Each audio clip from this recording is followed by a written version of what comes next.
Whether you like it or not, if you have a Quest headset, you have seen Horizon Worlds. A lot of people tend to view it as one thing or another. It's a social VR game, it's a meme about a billionaire, it's a take care for children, etc.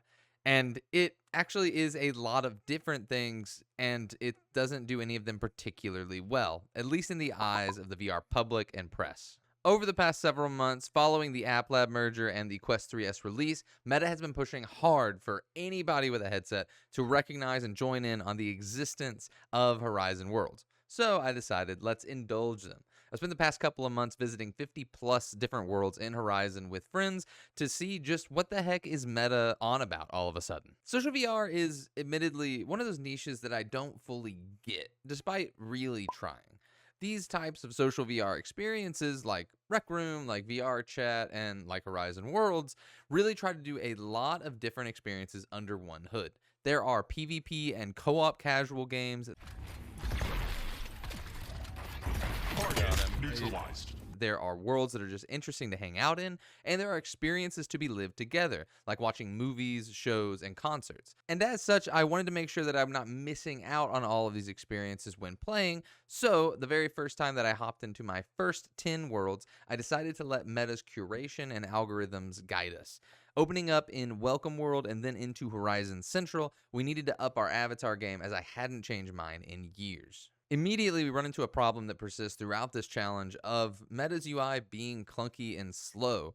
And look, I'm not a graphic designer or a UI designer. The menus in Horizon are fine and well, but using them often is incredibly sluggish, and the people that were with me often struggled to find, accept, or even use the invite requests that I would send them moving world to world. And don't forget, I'm on a higher end headset in the Quest 3. Finally, I just settled on some avatar settings and we kicked it into a game suggested from Central, and it didn't work. We grab the crown, we gain the power to create and reach the heavens. Okay, fine. Let's try another I don't know one. if I can drive.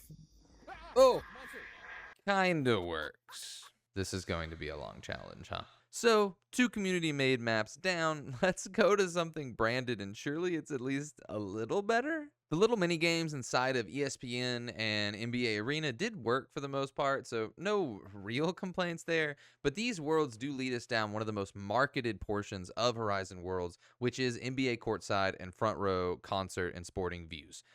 And these experiences and technologies used to make them are pretty awesome. I have to show some meta footage here because you can't record these in headset, but trust me when I say there is a lot of potential behind this technology, especially in the sporting world. These experiences, however, have no need to be tied to Horizon Worlds, and arguably being displayed in conjunction with the graphics and the, in my opinion, misguided art design of Horizon Worlds is often a major detractor from the experiences. It feels like if you went to see Oppenheimer in IMAX theaters and the entire room you were in was decorated and lit like a dollhouse. Like, you can still watch and enjoy Oppenheimer there, but there is a lot of immersion broken from the surroundings. These experiences should have their own systems in place to get the most out of them instead of shoehorning them into Horizon Worlds aesthetics. For a moment, let's move beyond the experiences in headset. The main selling point of Horizon Worlds in 2025, according to Meta, is going to be mobile.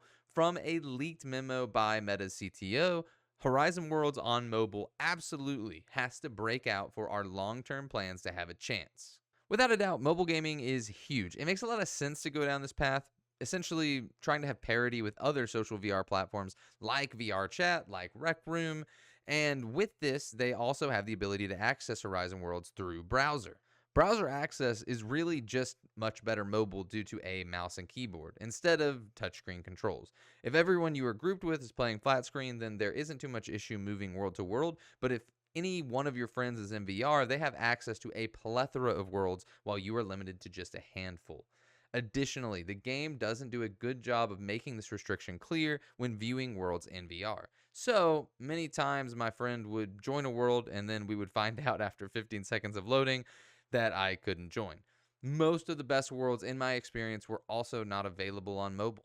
Having tried out the browser, I decided to pop over to my phone, and man, the experience only got degraded further. The limitation of interaction and movement options, world count, and honestly just most of the games not being particularly fun, it was grating. And I got through maybe 5 total worlds before I had to call it quits. If mobile is what Meta is hinging the success of Horizon Worlds on, I am not looking forward to the Q4 report by Reality Labs. I don't think Worlds offers anything better than its competitors, and I believe the poor initial implementation of the game will make further growth in design and creativity very, very difficult for Meta. Now, those are the first 20 worlds that I experienced. But what does the original platform that Worlds is so heavily integrated into have to offer?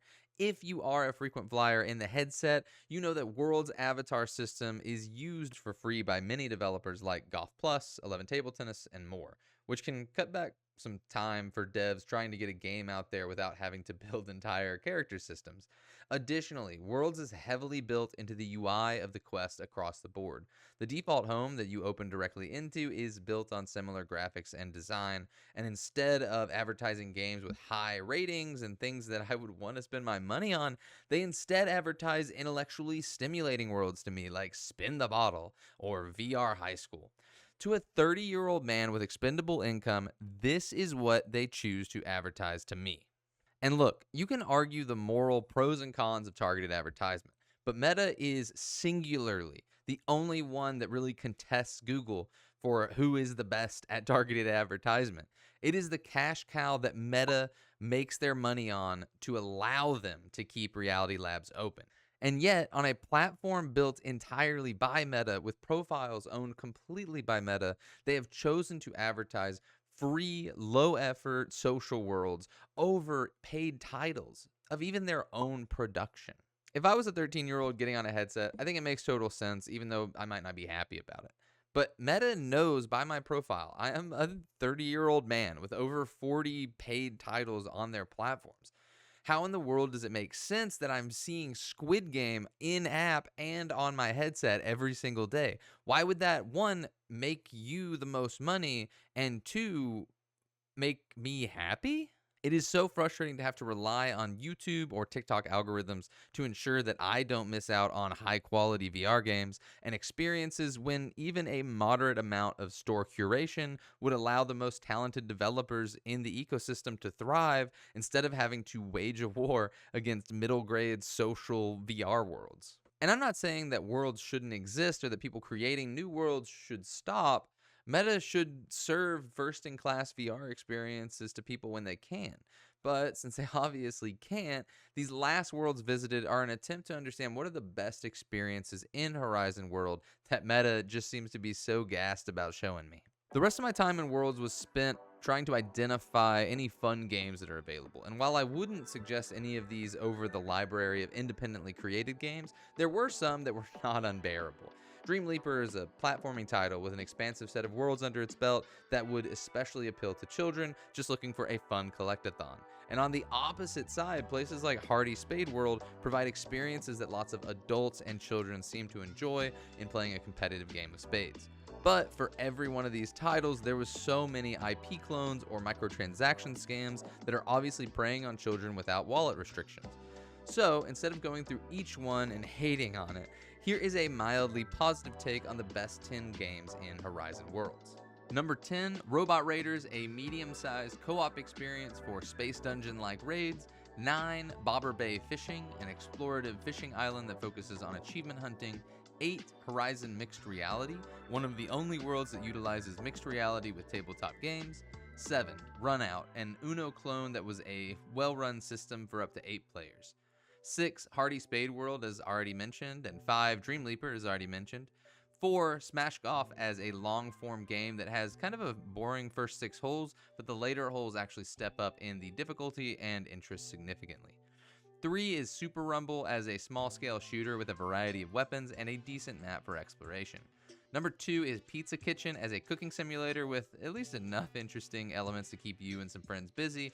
And by miles, number 1, Element Battling Sandbox, which has the most unique set of Horizon physics that you could possibly get, with an attempt at Rumble-like game movement across all 4 major avatar elements.